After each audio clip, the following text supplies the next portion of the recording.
Halo guys, balik lagi sama gue Kevin. Jadi, baik kali ini gue mau presentasi tentang chapter 1 sampai chapter 6 TSI. Jadi yang pertama kita bahas chapter 1 dulu, yaitu ada Introduction to Information System. Jadi topik pertama yang mau kita bahas ini ada mengapa saya harus mempelajari sistem informasi. Itu ada 3 alasan. Nah, yang pertama ada the informed user you, yang kedua it offers career opportunities, yang ketiga managing information resource. Nah, yang topik pertama itu ada the informed user you. Nah, di sini ada 6. Yang pertama tuh ada Anda mendapat manfaat lebih ketika Anda memahami apa yang ada di balik aplikasi TI. Nah, yang kedua, Anda dapat memberikan input yang berharga. Nah, yang ketiga, Anda dapat merekomendasikan dan membantu memilih aplikasi TI. Nah, yang keempat, Anda akan menyadari teknologi baru. Yang kelima, Anda memahami bagaimana TI meningkatkan kinerja. Nah, yang keenam itu ada memahami TI sangat bermanfaat bagi pengusaha. Nah, selanjutnya itu ada topik kedua, yaitu ada it offers career opportunities. Jadi, TI itu sangat penting bagi bisnis modern yang menyediakan banyak peluang karir yang menguntungkan. Contohnya, ada pemrograman, bisnis, analis sistem, dan desainer. Nah, yang ketiga tuh ada managing information resource. Nah, jadi di sini mengelola sumber daya informasi sulit dan rumit. Alasannya apa? Tuh ada 3, yaitu IS atau ini memiliki nilai strategis yang sangat besar bagi organisasi. Yang kedua, IS sangat mahal untuk diperoleh, dioperasikan, dan dipelihara. Yang ketiga, evolusi fungsi STM dalam organisasi. Nah, selanjutnya tuh ada topik yang kedua, yaitu tentang gambar umum sistem informasi berbasis komputer. Yang pertama tuh ada types of computer based information system. Nah, di sini ada 3. Yang pertama tuh ada major capabilities of information system. Yang kedua ada breadth of support of international system. Yang ketiga ada support for organizational employees. Nah, di yang pertama itu kita mau bahas tentang major capabilities information system. Nah, di sini tuh ada 6, teman-teman. Yang pertama ada lakukan penghitungan numerik kecepatan tinggi, volume tinggi. Yang kedua, memberikan komunikasi dan kolaborasi yang cepat dan akurat di dalam dan di antara organisasi. Nah, yang ketiga ada simpan informasi dalam jumlah besar di tempat yang mudah diakses namun kecil. Nah, yang keempat tuh ada izinkan akses cepat dan murah ke sejumlah besar informasi di seluruh dunia. Nah, yang kelima ada menafsirkan data dalam jumlah besar dengan cepat dan efisien. Kemudian yang keenam itu ada otomatiskan proses bisnis semi otomatis dan tugas manual. Nah, yang kedua itu ada breadth of support of IS atau information system. Ada 2 sistem informasi mendukung seluruh organisasi. Yang pertama ada sistem perencanaan sumber daya perusahaan atau biasa disingkatnya ERP, yaitu menyediakan komunikasi antara IS area fungsional. Nah, yang kedua ada sistem pemrosesan transaksi atau TPS, yaitu mendukung pemantauan, pengumpulan, penyimpanan, dan pemrosesan data real time dari informasi sehari-hari organisasi. Nah, yang ketiga tuh ada support for organizational employees, yaitu ada 5, teman-teman. Yang pertama ada pekerja klerikal, sistem otomasi kantor pekerja pengetahuan atau biasa disingkat OAS. Yang ketiga ada kecerdasan bisnis atau BI. Terus yang keempat ada sistem pakar, ES. Yang kelima ada dashboard alias dashboard digital. Nah, yang selanjutnya tuh bagaimana sih TI itu mempengaruhi organisasi? Itu ada 4. Yang pertama, teknologi informasi itu cenderung mempengaruhi pekerjaan manajer menengah. Yang kedua tuh teknologi informasi itu bisa menggantikan pekerjaan manajer. Yang ketiga tuh apakah teknologi informasi itu bisa membuat pekerjaan seseorang hilang. Nah, yang keempat, dampak dari teknologi informasi terhadap karyawan yang bekerja di kantor. Nah, Yang keempat kita mau bahas itu adalah pentingnya sistem informasi untuk masyarakat. Itu ada 3. Yang pertama, IT affects our quality of life. Yang kedua, the robots revolution is here now. Yang ketiga, ya, improvements in healthcare. Jadi selanjutnya tuh kita akan bahas tuh TI itu telah mengubah cara kita bekerja. Nah, itu ada 3. Yang pertama, ponsel cerdas menyediakan akses konstan ke teks, email, dan komunikasi suara. Yang kedua, garis-garis antara waktu di tempat kerja dan waktu luang di rumah menjadi kabur. Yang ketiga, survei menunjukkan karyawan mengambil laptop dan smartphone saat berlibur. Nah, selanjutnya kita akan membahas tentang chapter 2, yaitu organisasional strategi, competitive advantage, and information system. Jadi di chapter 2 ini itu ada beberapa bagian. Yang pertama kita membahas tentang proses bisnis. Jadi itu ada 2, yaitu cross functional process, dan yang kedua information system and business process. Jadi untuk cross functional processnya itu ada 3 ya. Yang pertama, tidak ada area fungsional tunggal yang bertanggung jawab. Yang kedua, langkah-langkah dilaksanakan dengan cara yang terorganisasi dan kolaboratif. Yang ketiga, ada pengadaan dan pemenuhan proses lintas fungsional. Nah, yang kedua itu ada information system and business process. Jadi ada peran vital teknologi informasi dalam 3 bidang proses bisnis. Yang pertama ada menjalankan proses, yang kedua ada menangkap dan menyimpan data proses, yang ketiga memantau kinerja proses. Nah, selanjutnya yang kita akan membahas ini adalah chapter 3, yaitu ethics and privacy. Jadi dalam chapter 3 ini ada beberapa bagian lagi. Yang pertama kita membahasnya tentang masalah etis. Jadi itu terdiri dari 3 bagian. Yang pertama ada ethical framework, ethics and corporate environment. Yang ketiga ethics and information technology. Nah, pertama kita membahas ini tentang ethical frameworks-nya ya teman-teman ya. Jadi dalam ethical frameworks ini ada 5 langkah dalam kerangka kerja pengambilan putusan yang etis. Yang pertama itu kenali masalah etika. Yang kedua dapatkan faktanya. Yang ketiga mengevaluasi tindakan alternatif. Yang keempat buat keputusan dan uji. Yang kelima bertindak dan merenungkan hasil keputusan. Yang kedua kita membahas tentang ethics in the corporate environment. Itu terdiri dari beberapa, yaitu ada 3 teman-teman. Yang pertama ada kode etik, yang kedua ada prinsip dasar etika.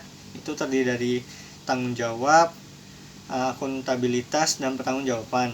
Nah, yang ketiga itu apa yang tidak etis belum tentu ilegal teman-teman. Jadi selanjutnya kita membahas tentang ethics and information technology. Itu ada 4 kategori umum masalah etis yang terkait dengan teknologi informasi. Yaitu yang pertama ada masalah privasi, masalah kurasi, masalah properti, dan masalah aksesibilitas. Nah yang berikutnya itu ada kita membahas sekarang ini chapter 4 ya, ada information security. Nah, information security ini ada beberapa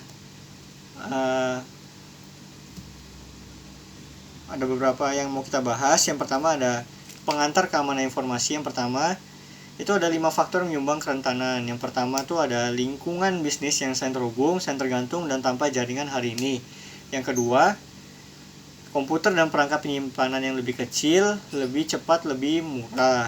Yang ketiga, keterampilan menurun diperlukan untuk menjadi peretas komputer. Yang keempat, kejahatan organisasi internasional mengambil alih kejahatan dunia maya. Nah, yang kelima, kurangnya dukungan manajemen. Nah, jadi ada yang kedua mau kita bahas di sini ada ancaman yang tidak sengaja terhadap sistem informasi. Jadi yang pertama tuh ada kesalahan manusia. Itu ada 2. Yang pertama tuh karyawan tingkat yang lebih tinggi ditambah hak akses yang lebih besar, itu sama dengan ancaman yang lebih besar. Yang kedua tuh ada 2 area yang menimbulkan ancaman signifikan. Yang pertama tuh ada sumber daya manusia, yang kedua sistem informasi. Nah, yang ketiga ada kesan umum manusia, yaitu kecerobohan dengan perangkat komputer, berselancar di internet dengan ceroboh, pilihan dan penggunaan kata sandi yang buruk, kecerobohan dengan kantor seseorang, kecerobohan menggunakan perangkat tidak terkelola. Nah, selanjutnya kita akan membahas tentang chapter 5, yaitu Data and Knowledge Management. Jadi dalam chapter 5 ini, Data and Knowledge Management ini yang kita mau bahas pertama itu ada mengolah data. Jadi itu ada dua, teman-teman. Yang pertama ada difficulties of managing data dan data governance. Nah, pertama kita bahas tentang the difficulties of managing data ya, teman-teman ya. Jadi sini ada 5. Yang pertama ada data meningkat secara eksponensial seiring waktu. Yang kedua, berbagai sumber data. Ketiga, pembusukan data atau degradasi data. Yang keempat, keamanan data, kualitas dan integritas. Yang kelima ada peraturan pemerintah. Nah, selanjutnya ada data governance. Nah, di sini tuh terdiri dari 3. Yang pertama, pendekatan untuk mengelola informasi di seluruh organisasi, data master dan manajemen data master. Nah, di sini kita selanjutnya akan membahas tentang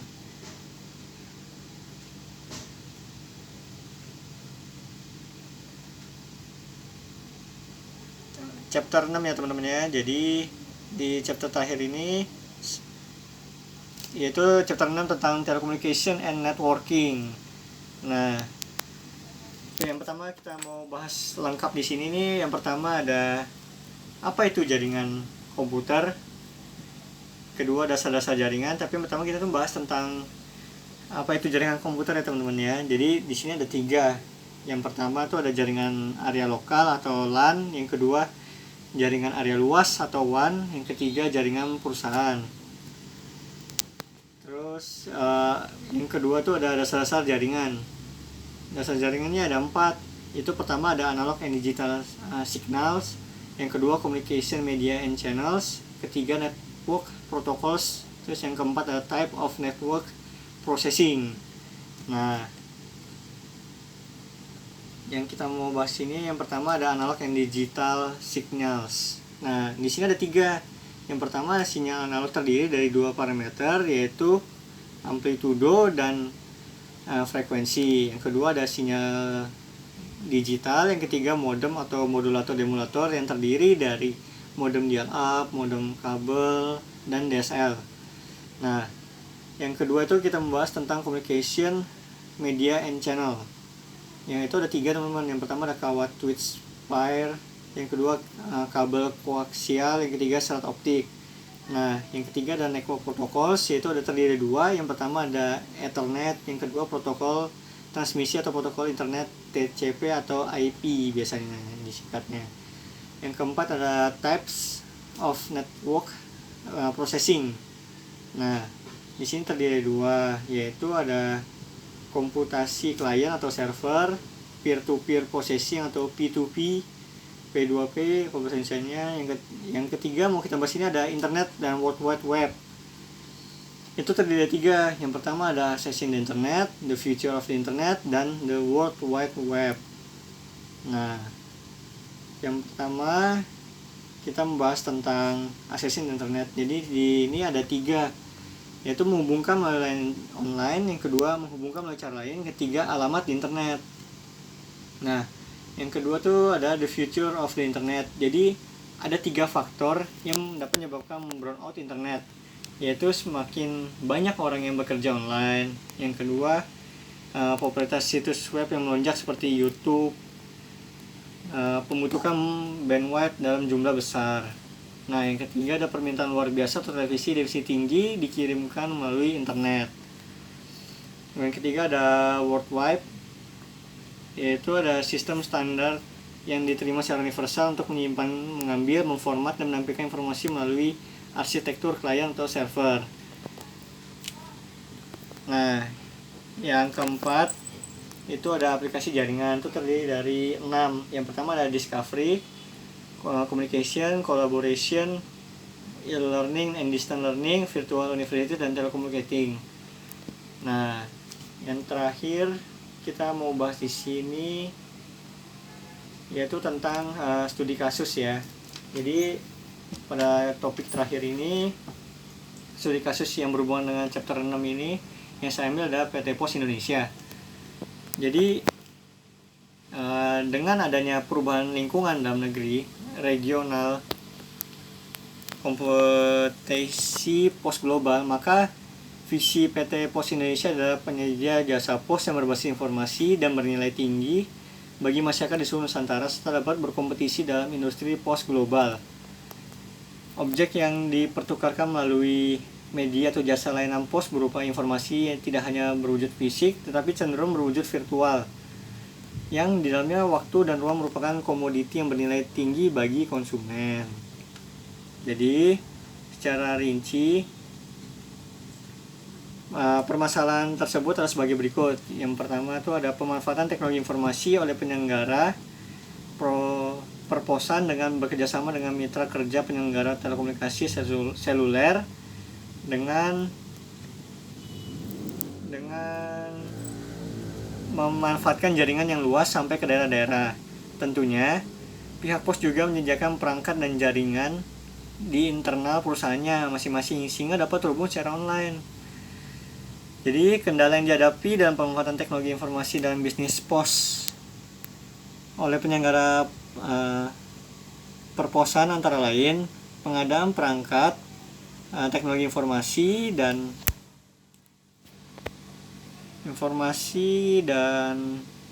membuat jaringan di internal perusahaan cukup signifikan, terus biaya yang diperlukan, terus ada biaya yang diperlukan, terus ada berkurang penggunaan SDM mengingat tahapan proses layanan pos makin singkat dan cepat, jaringan pos yang luas, dan produk pos yang mulai kurang diminati. Jadi masyarakat menggunakan layanan pos itu berkurang memanfaatkan layanan PT Pos Indonesia yang berbasis teknologi informasi, itu terfokus pada produk SOPP dan kiriman uang. Bahkan pada umumnya tidak mengetahui layanan pos berbasis teknologi informasi. Nah, sedangkan kalau dibandingin dengan kompetitornya tuh PT JNE, produk yang dimintai masyarakat adalah tarif dapat diakses secara cepat melalui website, layanan online trace dan tracking melalui website internet, dan pengantaran barang dari hasil transaksi e-commerce, serta dapat memperoleh pick up service melalui internet. Mungkin segitu dulu ya teman-teman video dari gua. Jangan lupa di like, comment, share, dan subscribe. Sampai jumpa di video selanjutnya, and stay healthy life. Thank you friends.